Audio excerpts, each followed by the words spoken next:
Five, four, three, two, one. Let's go. Diary of a Kidney Warrior. Sharing faith, knowledge, hope, and love. Hi and welcome to Diary of a Kidney Warrior podcast. My name is Dee Moore and I am a stage 4 kidney warrior. This podcast is dedicated to encourage, educate and inspire as we explore all aspects of kidney disease, chronic illnesses and health. If you have any questions or ideas for topics you would like me to cover, please get in contact with me on social media using the handle Diary of a Kidney Warrior. In today's episode, we are talking about living organ donation. And joining me today is my guest, Lisa Bernat, who is clinical lead for living donation at NHS Blood Transplant. We discuss why living donation is important, we address common fears, we discuss non-directed, directed, paired and pooled donation, and the benefits, and more. Hi and welcome to Diary of a Kidney Warrior, the podcast. How are you doing today, Lisa? Very well, thank you. Good. Well, I'm really happy and it's an honour to have you today.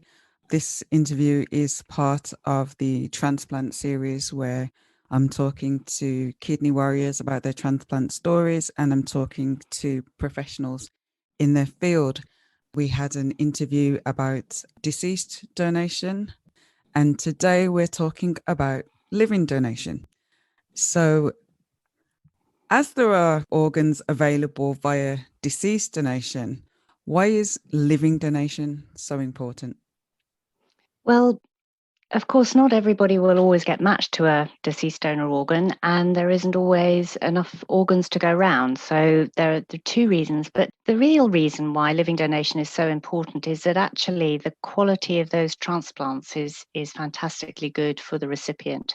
So if you think about kidney transplants, really the best chance of the very, very best outcome from a kidney transplant is actually from a living donor transplant. Now, that isn't to say actually that the success rate of kidney transplants isn't actually very good across the board. But if you just really want to look at the difference in the outcomes, then for a patient, if you are going to make a choice, completely, level playing field, a living donor kidney is the one that you'd want to choose. It's the Rolls Royce of kidneys, if you like, because of course it comes from a healthy person in a planned way and so on. So there's that clinical side of it, but actually at a life sort of side of it, there's from the patient and the family, the opportunity to actually plan something about kidney disease is really quite critical. And I haven't walked in the shoes of somebody with kidney disease waiting for a transplant on dialysis, but I can imagine that actually it's pretty difficult to do the things that you want to do in your life with the restrictions of dialysis, even though people are very resourceful and they work around those. The real thing about a living donor transplant is that you can plan it. And actually, if you start talking about it early enough and you have an opportunity to do that as a kidney patient, you can even avoid going on to dialysis and have a transplant instead. So there are quite a few added benefits that are really about the quality of the transplant and quality of life, actually. And that's what it comes down to is we could show all sorts of data that says, well, there's very little difference between this outcome or that outcome. But if you're a patient waiting for a transplant and you can plan it and you can do that alongside the person who's donating to you, that's a massive advantage in your life.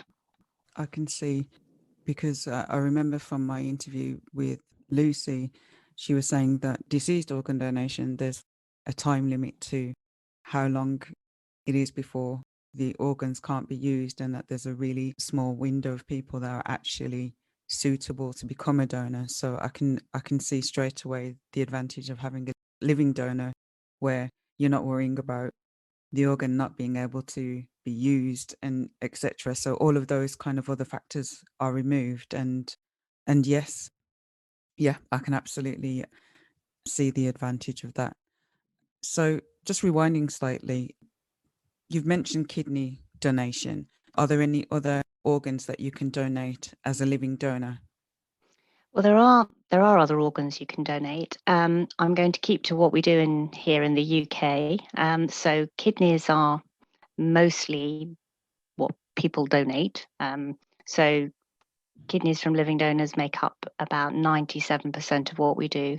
And the other 3% of people give a lobe of a liver, either a slightly smaller lobe to a child or a slightly larger lobe to an adult.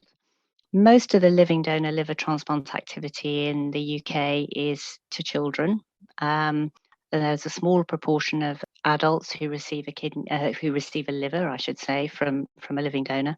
But most are children at the moment. But we are hoping to make that more accessible for people waiting for a liver transplant.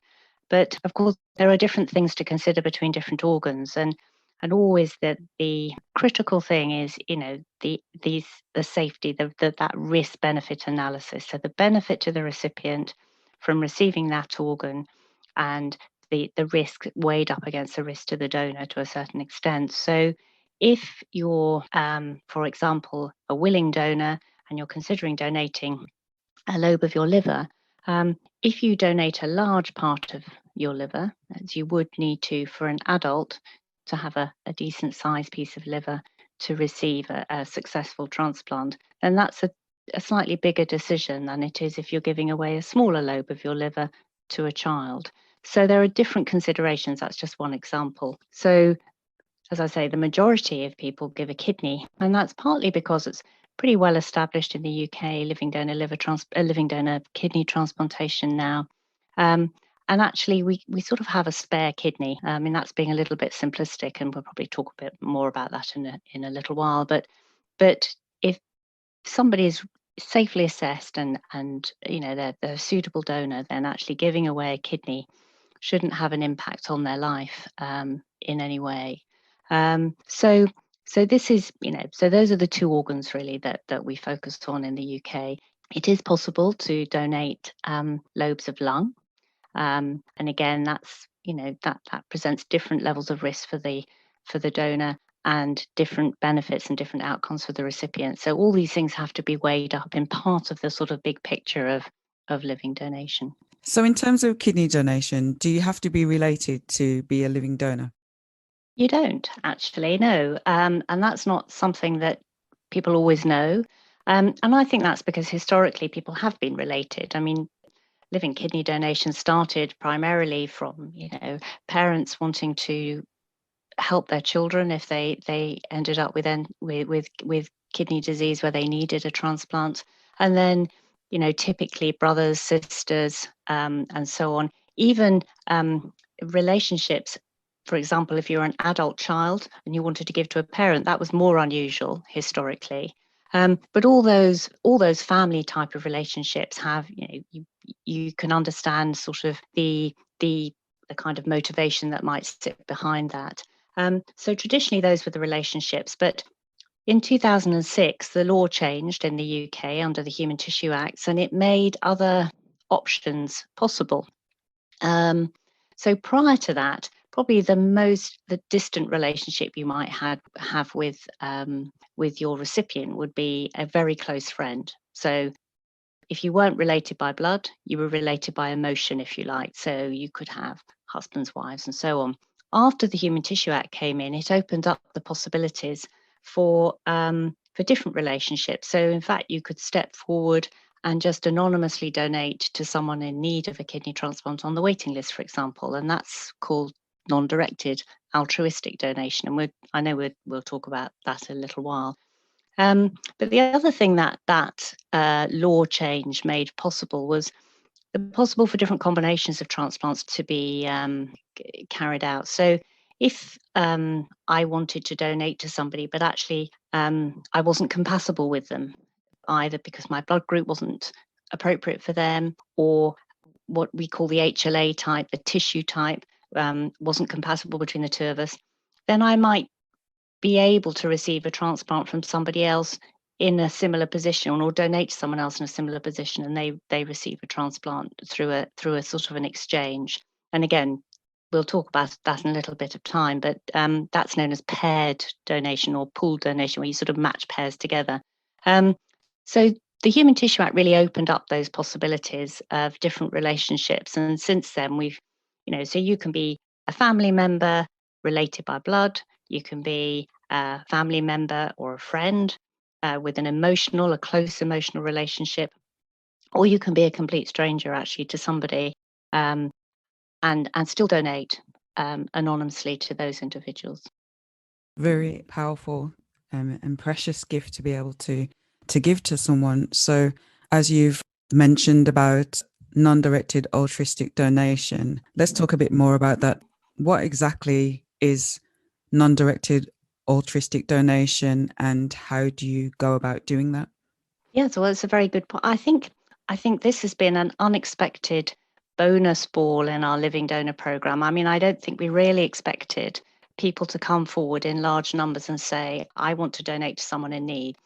But the population in the UK are extraordinarily altruistic, actually. And we've now had over 800 people do this across the UK, Wow. which is an enormous number and actually is one of the world leading programs for non-directed altruistic donation. Um, so how has that happened? Well, there was, I think in the beginning, it took a little while for people to be aware that they could do this. And then, as you say, how do you go about it? And now we have a much better system for doing that. So if you just were motivated, generally people are motivated by hearing something like this, reading a magazine, or generally a human story that sort of resonates with them in some way. If you were to go onto the NHS Blood Transplant website and you look at the Become a Living Donor bit, and you'd find a whole lot of information related to whether or not you want to donate a kidney or a lobe of liver. Generally, these donors again donate a kidney, and you can look at all that information and decide whether it's the right thing for you. And that's the really important thing, because actually it has to be the right thing for you. And that's only the first step, because getting that information allows you to kind of form some sort of decision in your head.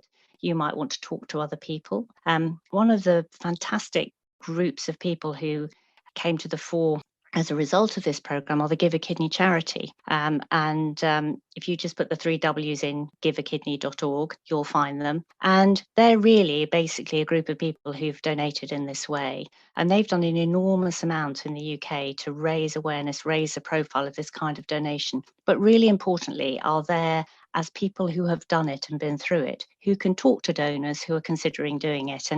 And the likelihood is that within that group of people, you'd find somebody of your own age or with your own experience who you could talk to, which is enormously valuable.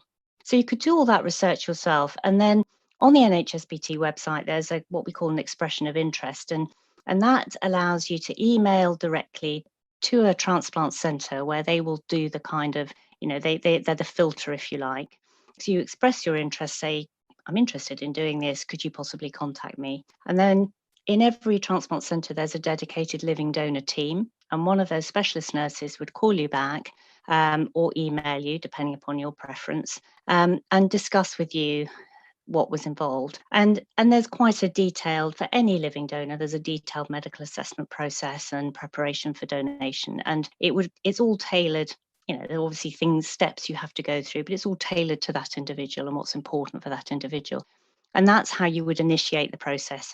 And then once you've been through that detailed assessment process, you would then be, if you wish to proceed and you were suitable to proceed, you'd have to go through a sort of a legal approval process which is required by the Human Tissue Authority. And then you would be able to be registered as a donor. And then we can talk more about that process in a moment. But that's the way that you would go about it. And it's very similar to how you would go about it if you were thinking of donating to a relative. I think the only difference is that when you know of someone in your family or in your close group of friends who needs a kidney or a transplant, you're likely to sort of speak to them about it, and then they will put you directly in touch with the team that are looking after them. Whereas if you're coming from the sort of the big outside world, if you like, it's a question of where do I begin? Go to the website, look at the information. Is this something that you think in your mind that might be for you? And you're not committing to anything by contacting a transplant centre. You're not committing to anything at all until you sign your name and you go to theatre, but that will get you into the process. When it comes to altruistic donation, is that always to a stranger? Is that specifically referring to donation to someone you don't know? Or is that to anyone? I'm just trying to kind of get the distinction when it comes to the different. Yes, the terminology is difficult, isn't it? And actually, I'm not sure that we've got it at all right, but it's what's in the law and that's what we use. So that word altruistic is problematic, actually, because there is a level of altruism in everybody who donates the kidney. You know, there's a spectrum of altruism from, if you're giving to your child, okay, you might feel an obligation to your child, but actually there is still something about that act that has a level of altruism about it. You're not doing it for your own benefit, and that's true of all living donors. So actually, even the altruistic donors, the give a kidney donors, find that terminology quite difficult. And so we've sort of moved more towards the terminology of non-directed, because non-directed means that it isn't directed to an individual you know, it's directed to somebody that you don't know. That's what we use here. In Europe, in the rest of Europe, you'll find that they use terminology like unspecified donation, which was a term that was agreed within the European Society that they thought was preferable, but it means the same thing. Basically, you are donating anonymously to another individual who is in need of a transplant, and that is the purpose of you donating. I see. They're just for absolute clarity, because people will read about these things, and if you go onto the website, all the information's there. But there's another confusing category called directed altruistic donation, and that's a little bit different, and there's some distinctions about that. But primarily, that is when you, for example, find that somebody's put an appeal on social media that they need a kidney transplant, and somebody thinks, I'd like to give my kidney to that person, but they've never met that person before, but they get to know that person as a result of their need for a transplant. So that's an example of what we call directed altruistic, which is, it is a spontaneous act of I'll give to you, but actually it's directed towards a person. And that can relate to social media. It can relate to someone who is a friend of a friend of a friend, a very removed relationship, an estranged family member who you haven't seen for years, those sort of categories. So that's another category. So we have a lot of terminology, unfortunately, which is a little bit difficult to unpick sometimes. But if you're giving to a member of your family, you're giving to your friend, that is a straightforward, directed donation. You know the person, you have a relationship with them, either emotionally or by blood, and that's called directed. Then you've got I've met this person because I know they need a transplant. That's the directed altruistic. And then I don't know anybody specifically, but I just want to give to somebody who I can help. That's the non-directed. And that's the term that we're tending to use a little bit more. So the altruistic bit is interesting because it has so many different connotations when you bring in the concept of altruism. That makes it a lot more clearer. I get that now. So you mentioned about the paired or pool donation. Yes. So let's talk about that. So what is that? Okay, how does it work? Right. Well, the original concept of paired, pooled, and again, in other countries, you'll hear it called things like kidney exchange programs. So it's all the same sort of thing. So this is this idea that you have a person, a recipient, should we call them a transplant recipient in need of a kidney transplant, and you have somebody willing to donate to them. So say it's a brother and a sister pair. But for some reason, the original concept of this was they'd like to donate, for some reason they're not compatible with that individual. And that may be because the recipient has been previously transplanted and has seen somebody else's DNA, so they have antibodies. You've probably had those conversations before.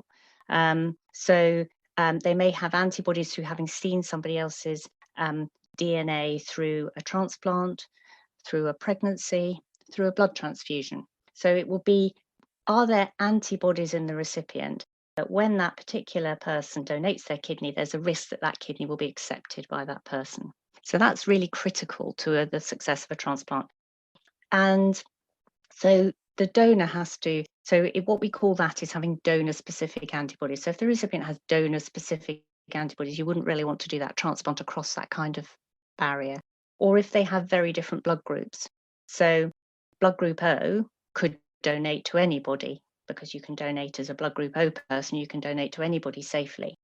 But if you're blood group O recipient and your donor happens to be blood group A, that's more complicated. That doesn't work that way round.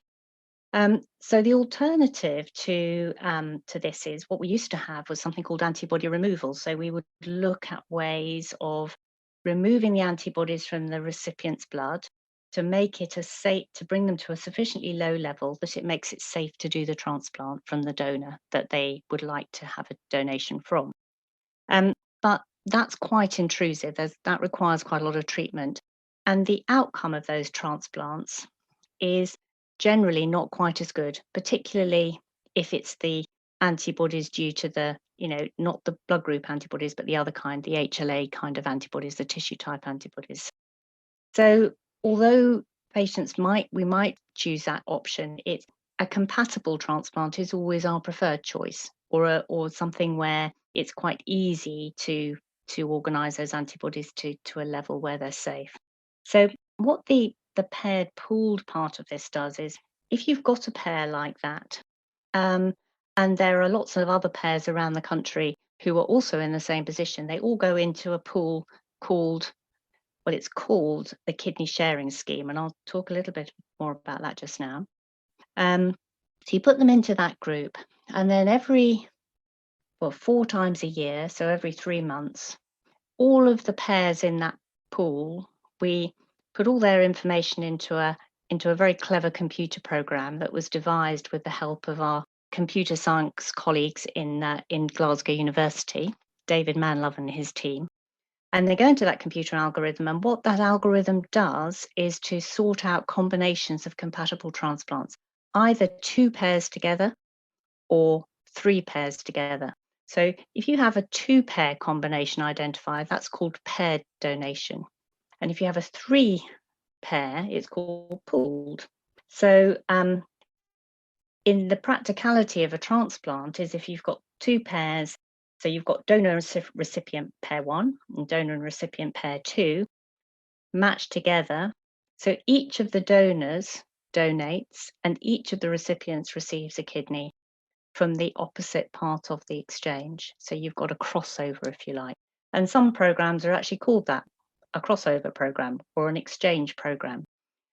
We call it sharing because kidneys are being shared. So that's why we call it the sharing scheme in the UK. So that's paired is 2 couples, pooled is 3 or more, but that was where it started. Now, there are some nuances to that, because it started with, if I'm incompatible with my recipient, then I could go into that pool. If a recipient has more than one donor that offers a different selection criteria, if you like, they can go into the pool, they can go into the sharing scheme with 2 donors if they want to. So they doubles their chances, well, not literally, but it increases their chances of being matched. The other thing that you can do is if you're a small person, if you're a child, and the only suitable donor that you have in your family is your grandmother, and there's a big age gap, you might choose to go into the scheme for a closer age match, because for a child, obviously they're likely to need another transplant during their lifetime. So you'd want to get a compatible transplant, but with the closest age match you could. So, for example, you might find children who go in and could request a kidney with a maximum age match, which, whatever would be suitable. Or you might go in because you have the HLA tissue type match that you have with your donor and recipient is very different one from the other. And if you're a younger person and you might need another transplant in future, you'd want to limit the risk of developing antibodies to a future donor. So you'd want to get a closer match. So you could go into the scheme and get a closer match. So there are all these different nuances that we can work within the scheme. And the final thing is those non-directed altruistic donors that we talked about. And what they do is they join the scheme. And for the last 2 years, all of those non-directed donors have gone into the scheme unless there's a a high priority recipient on the kidney waiting list who, for them, that kidney would be their golden ticket kidney. And if that's the case, then the donation will go to that individual. But otherwise, those non-directed donors will go into the sharing scheme, the same computer matching algorithm, and they would then create what we call chains of transplants. So the great thing about the non-directed donor is that they don't have a recipient attached to them. They can give to anybody who's compatible with them. So they are identified with a recipient, and in the pool, the donor for that recipient then donates to another recipient in the pool. And then the joy of this bit is that somebody on the waiting list always gets the end of that chain. So the chain completes with a patient on the waiting list. And those are called altruistic donor chains. Maybe we should call them non-directed chains, but they're called altruistic donor chains. So in that kidney sharing scheme, you've got your pairs in twos, your pairs in threes, pools in threes, and you've got chains, either with one donor recipient pair in the middle or two donor recipient pairs in the middle. So it's quite a complicated scheme, but what it does is generate lots of transplants that might not have otherwise happened for those particular individuals. Sounds very complicated. And for want of a better comparison, it almost reminds me of when people are buying a house and they've got that kind of, the chain of different people. So it kind of reminds me of that kind of thing. I know it's not the best comparison, but it's No, I think think that's I always like things that people suggest as comparisons. So I think it makes it much easier to understand. And I agree with you. I think it's complicated to understand.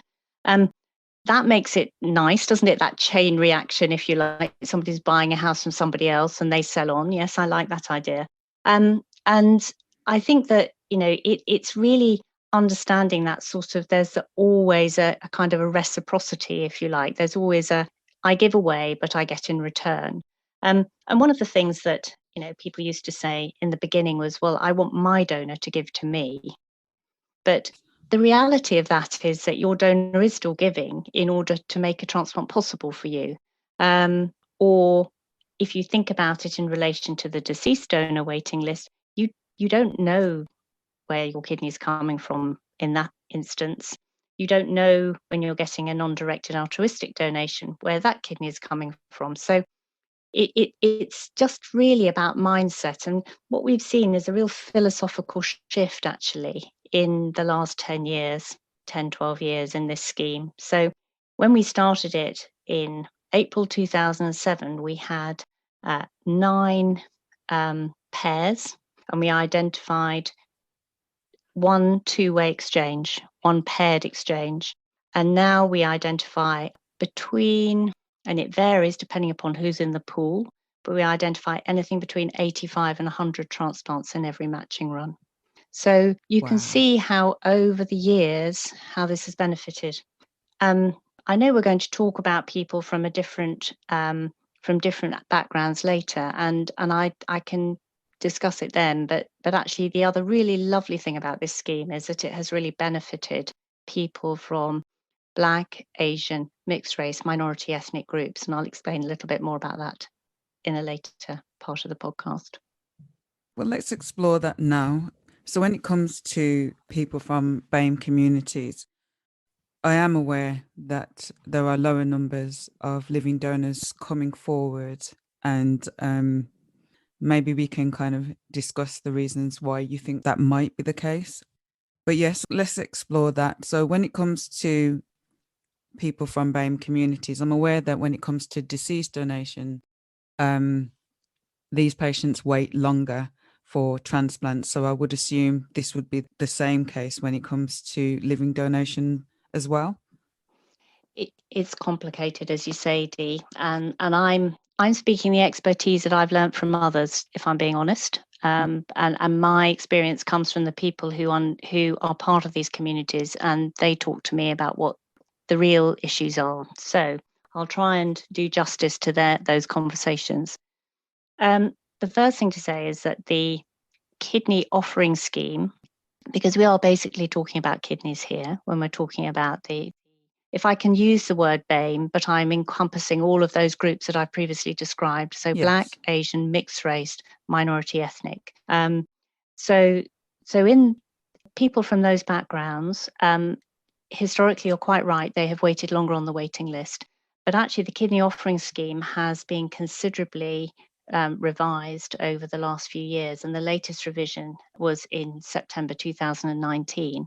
And it was specifically to ensure that there was better access and equality over the waiting list for kidney transplant. So that's the first thing I want to say, because those long waiting patients, as we call them, and that's the group that BAME people fall into, needed, that is one of the things we really wanted to address.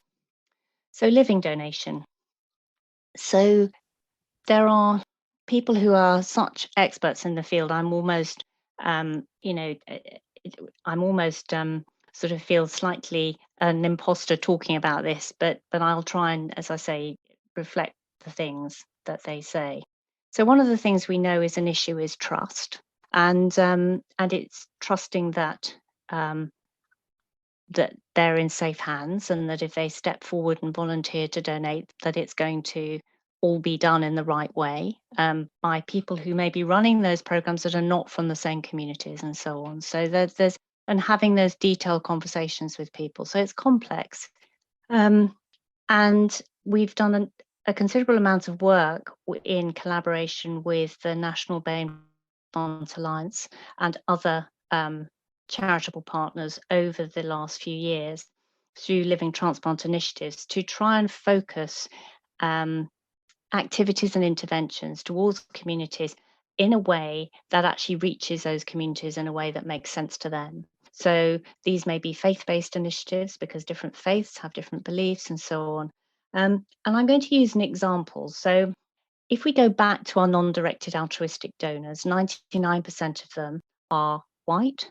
At one time, certainly, the average age of a non-directed altruistic donor was around 50. And there was a definite increase in the proportion of people who donated between the ages of 50 and 85.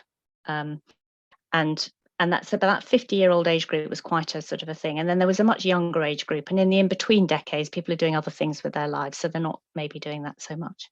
But 99% were white. Now, that was quite telling because we wanted to understand that. And through one of the people who I particularly have been associated with, you may have come across somebody called Della Idowo, and she set up a group called the Gift of Living Donation. And Della highlighted why people from her particular Black community probably wouldn't donate in that way, but would be more willing, not necessarily very, but more willing to consider donation within families. So that, and although there are a few more Asian non-directed donors, not many. So we know that there are differences in the way people donate, and that's fine. So what we want to then do is to say, okay, well, what is the most likely way to engage with people around their families and so on?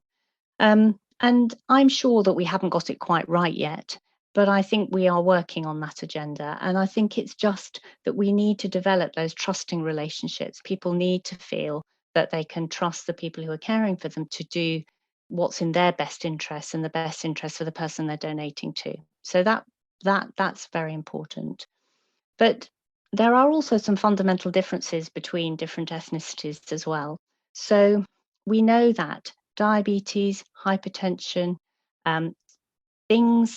underlying medical conditions that can cause kidney disease in themselves are also more prevalent in certain people from certain backgrounds. So you can't put everybody in a single basket and say, this is you.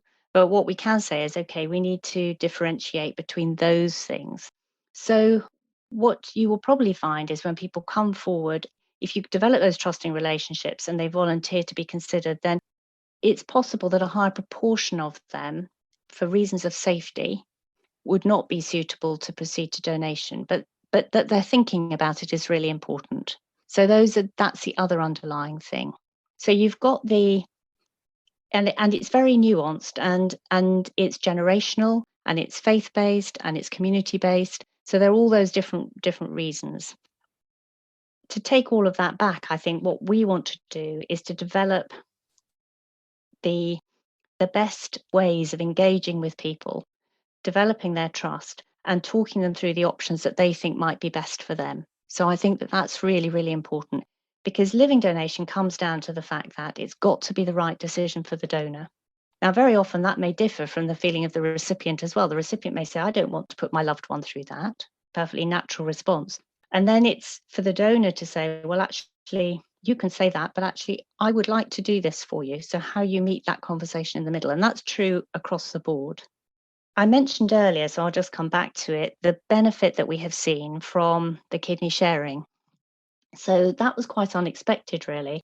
But when I think about it now, probably makes sense. So before all the non-directed donors went into the kidney sharing scheme itself, in the very beginning, to keep life simple, and because we didn't really know how many of these donors we were going to have, they were offered to recipients on the waiting list in the same way as deceased donor kidneys.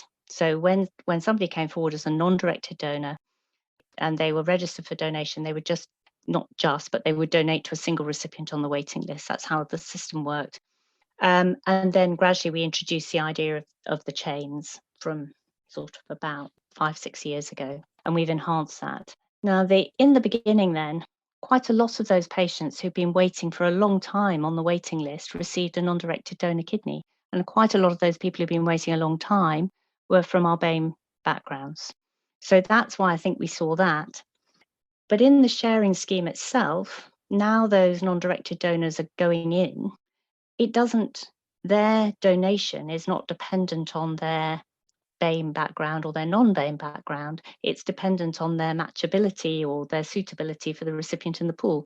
So what we're seeing is that through those chains, we're initiating transplant opportunities for people from BAME backgrounds, from those from non-BAME backgrounds. That makes sense. So we're seeing around a quarter of the transplants that happen in the kidney sharing scheme are going to people from a BAME background, which was a lovely side effect that we hadn't expected to see. So it's another way of increasing the transplant opportunities. So how I would take that back to our BAME communities would be to say, well, look, actually, it's not just about, you can benefit your loved one, the person that you love and care about, by being one of these people as well. So if you do just donate in a non-directed way, it will have a knock-on effect through a chain reaction, if you like, in the scheme. So all of this, I think we're learning, and all of this we're beginning to convey to the people we interact with. But there's a lot of messages there, and it's quite complicated again, isn't it, to sort of convey that.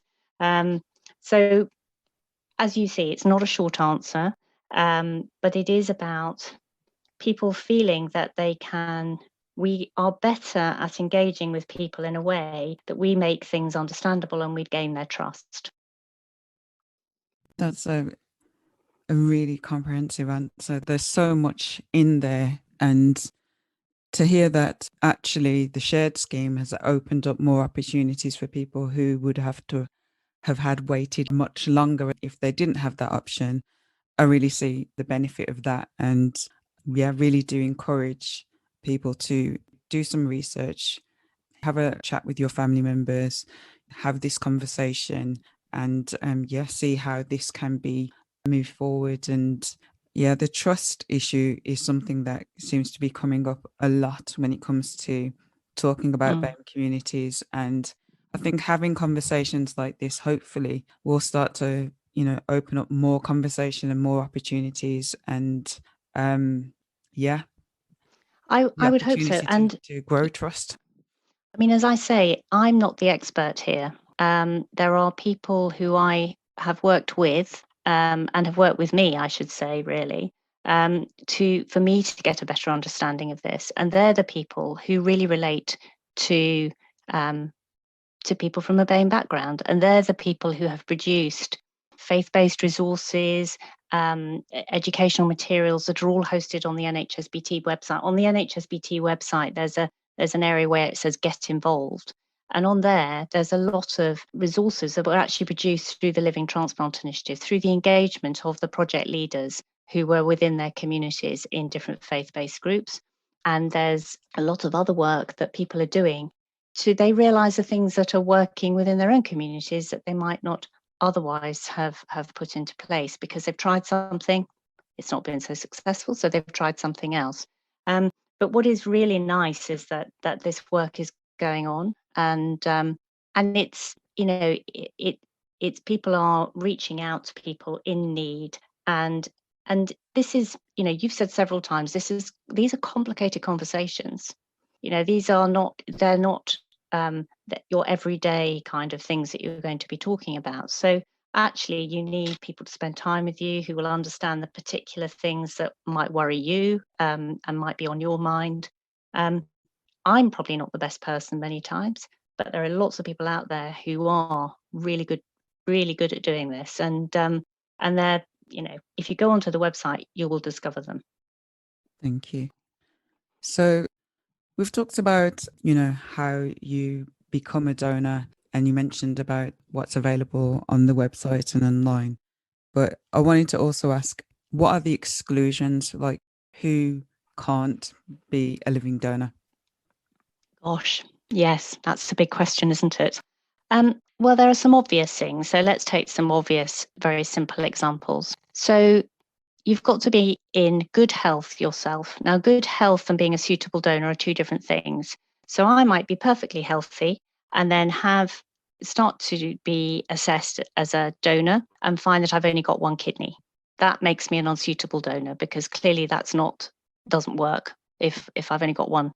Now, that's an extreme example, but you get the idea. Yes. Most often, it's much more subtle than that there are a number of things that make a team think, is this the best thing for the person sitting in front of me, for me to recommend that? Now, I can't go into absolutely every exclusion or inclusion criteria, but we have some extremely well-evidenced guidance in this country, in the UK.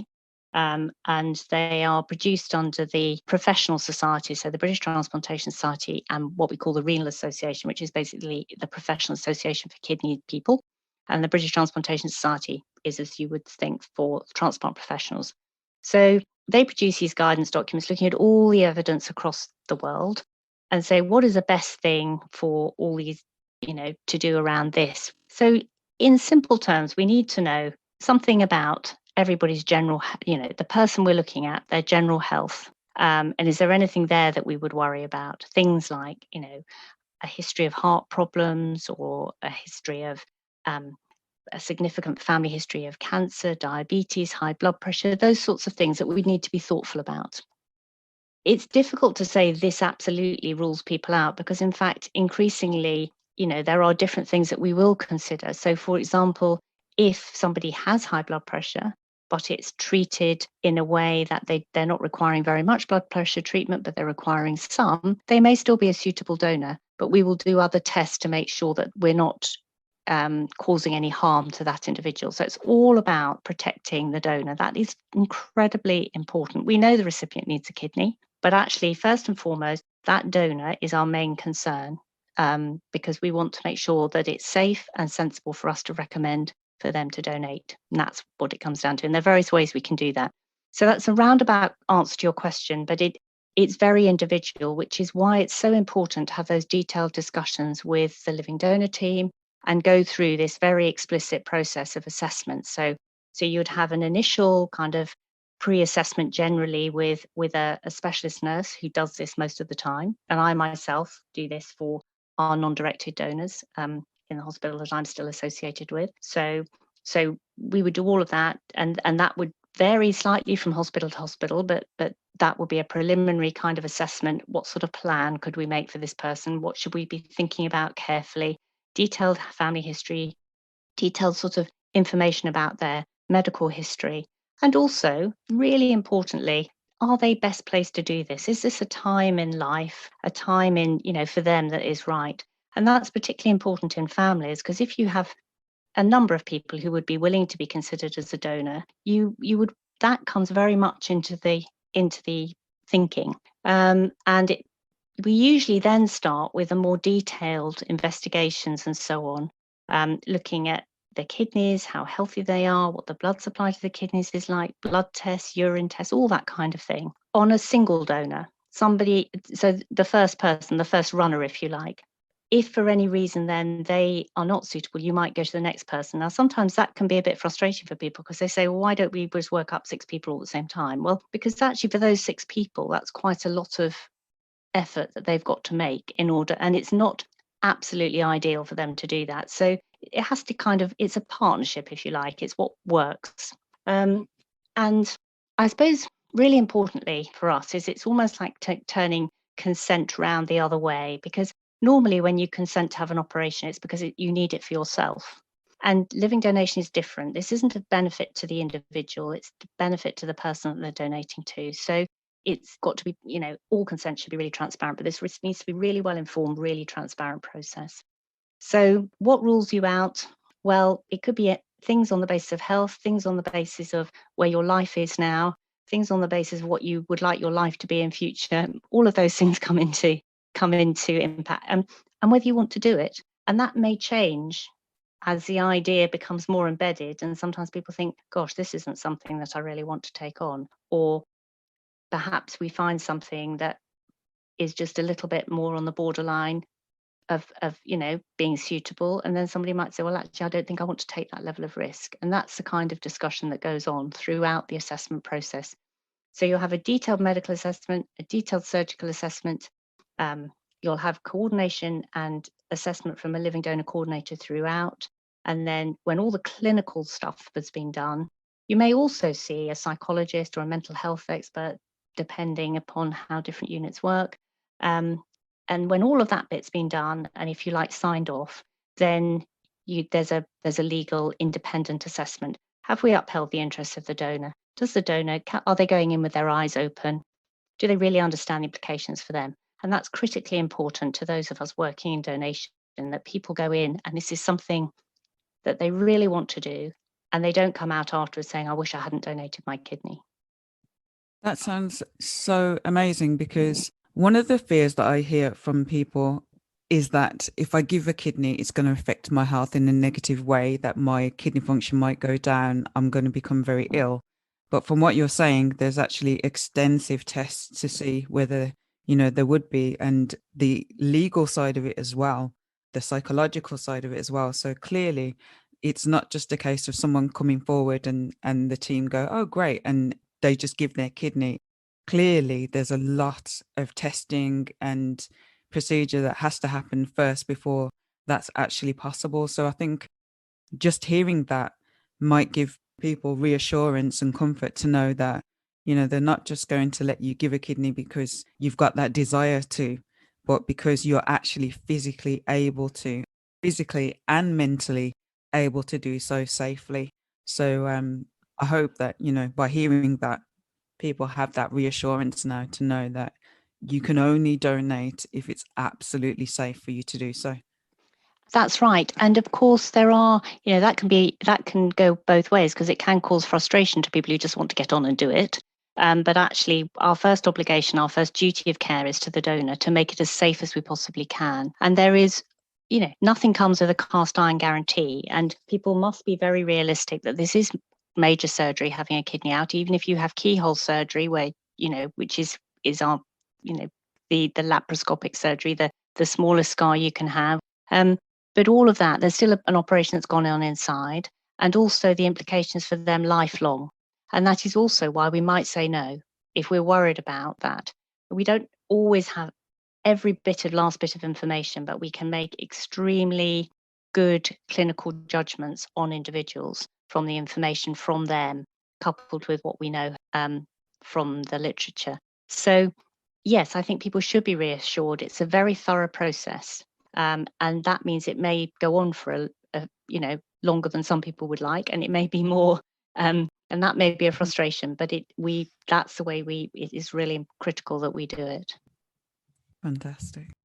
So we've covered so many things in this interview today. I really feel like we've gained a really good understanding of living donation, altruistic donation, pooled donation, the kind of concerns and fears that people might have around that, and the kind of fears that and reservations from people from different communities may have around living donation. So I feel like, we've explored so much. So thank you so much for your time today and for sharing so much knowledge with us.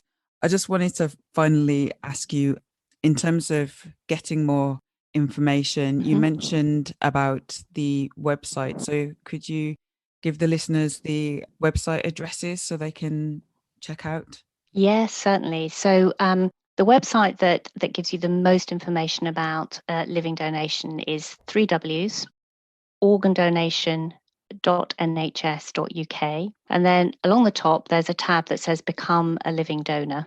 And that, if you click on that, you'll find chapter and verse on all the information you need. And it also takes you through to a series of very short films, little snapshots of most of the things that I've been talking about today. And in particular, if that sort of description of the kidney sharing scheme thought that's making my head, explode, then there's a short animation that just shows how it all works. So that's quite helpful. There's also another area on the website called Get Involved, and it links through from the living donation pages as well. And that gives you all those faith-based materials and those particular things that might be of interest to people from BAME backgrounds.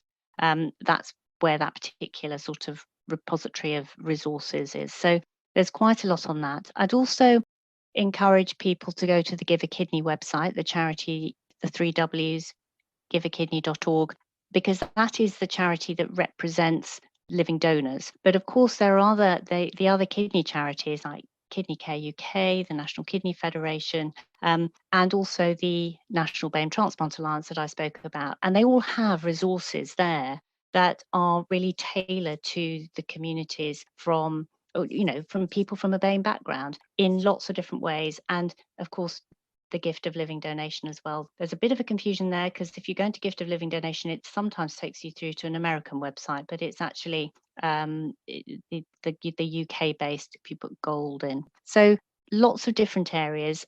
What we try to do with the NHSBT resources is to use all the other expertise from our patient groups and from our donor groups to inform those resources and to keep the information consistent. The most difficult thing, I think, is mixed messaging. I think that's really hard for patients, because you read something on one website and it says something on another.